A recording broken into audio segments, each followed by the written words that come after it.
second threshold is where someone moves from indifferent to curious. The first threshold is pretty straightforward: build trust with people. The second threshold is where many friendships get stuck.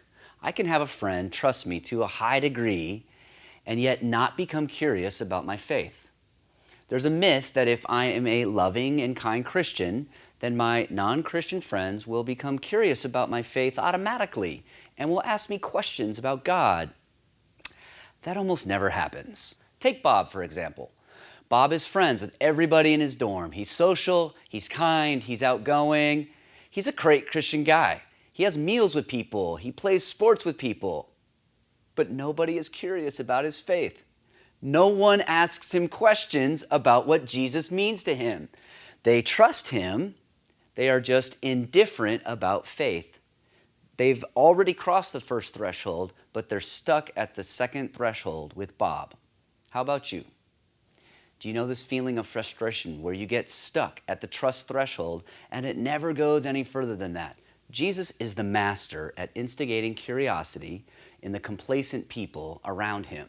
Let's look at his approach in the Gospels. Did you know Jesus is asked about 200 questions in the 4 Gospels, and he seldom answers them with an answer? Jesus didn't have very many Q&A sessions. He had a lot of Q and Q sessions. He answered questions with questions. He asks, "What do you want me to do for you? Who do you say that I am? What are you looking for?" These are unnerving questions that help indifferent people become curious. Questions open up the mind and soul as they create uneasiness over my complacency and unexamined assumptions about life. Jesus is more committed to the awakening process in someone's mind than he is to satisfying with the quick answer. Let's become more like Jesus. Let's become better question askers. Everybody needs a starter question that they can use in a conversation and help nudge curiosity. It has to be a question that you like to ask and that fits your personality. Let me give you some examples. I have a friend named Dave. Dave's favorite question is, why? One time, he's at Starbucks and the barista says to him, "How are you?" He says, "Pretty good." And then he asks her, "How about you?" She says, "Fine." He says, "Why?" She pauses, looks at him, and then she says, "Actually, I'm not fine. My husband left me last night. I'm miserable." He says, "Can you take a break? I'd like to hear some more." He had an amazing moment to minister to this woman, all because he asked his favorite question, why? Another friend, Gabe, his favorite question is, "What's your story?" He asks it to a lot of people, whether he's known them for a few minutes or for a longer time. "What's your story?" And they start to tell him their story. And then 10 minutes later, they say back to him, "Well, what's your story?" And part of his story is how he fell in love with Jesus. And that opens up incredible conversations. Each of my friends has a different question that helps them start conversations. I recommend that everyone has 2 questions that you like. One that gets the conversation started, and a follow-up question that keeps the conversation going. Here are some basic questions that might work for you. Do you have any faith background? What does that mean for you today?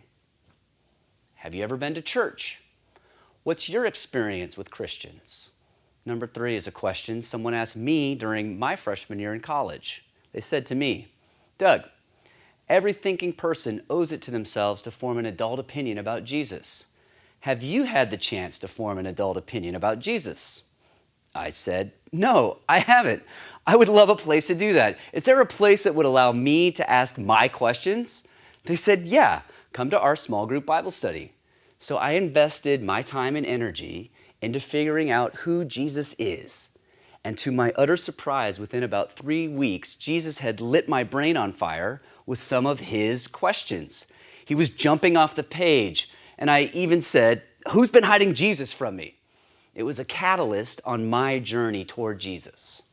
Our questions help them discover for themselves what they think, what they feel. What are they looking for in life?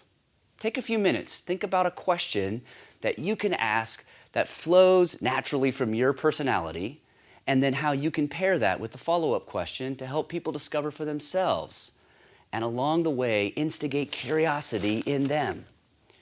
Your challenge this week is to go and drop one good question into one conversation.